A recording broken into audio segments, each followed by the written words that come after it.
Uncle aunty কোথায়? বাসায়। কোন বাসায়? আমার বাসায়। আপনার বাসাটা কোথায়? সেটা তো আপনারা বলা যাবে না। আমি যে আপনার লগে এখানে দাঁড়ায় কথা কইতেছি এটাও আমার উচিত হইতেছে না, জানেন তো কেন? আমি জানি আমার সব দোষ ছিল, আমাকে মাফ করে দিন। শুধু আপনার দোষ কেন হবে? দোষ তো 50-50, আপনার 50 আমার 50। আপনার তো আমি আগেই বলছি মানুষ কখনো খারাপ হয় না, খারাপ হয় তার গুণাগুণ। আপনি একজন ভালো মানুষ এবং আপনার মধ্যে সব ভালো মানুষের গুণাগুণ। আমাকে একটা বার আঙ্কেল আন্টির সাথে দেখা করতে নিয়ে যান। সম্ভব না। বেআই, প্লিজ একবার শুধু আমি আঙ্কেল আন্টিকে দেখে ওনাদেরকে সরি বলে দেব, এতটুকু করেন। সম্ভব না।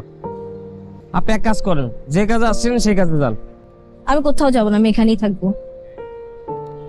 ট্রেনে দাঁড়ায় থাকবেন, থাকেন দাঁড়ায়, আমার কি। আপনি যতক্ষণ আপনার বাসায় আমাকে নিয়ে যাবেন না ততক্ষণ আমি এখানেই দাঁড়ায় থাকবো। থাকেন দাঁড়ায়, আমি রিক্সা নিয়ে জায়গা। আমি আপনাকেও যেতে দিব না।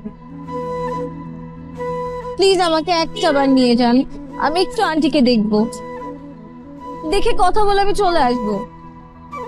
কিন্তু আপনি না নিয়ে গেলে আমি এখানেই দাঁড়ায় থাকবো।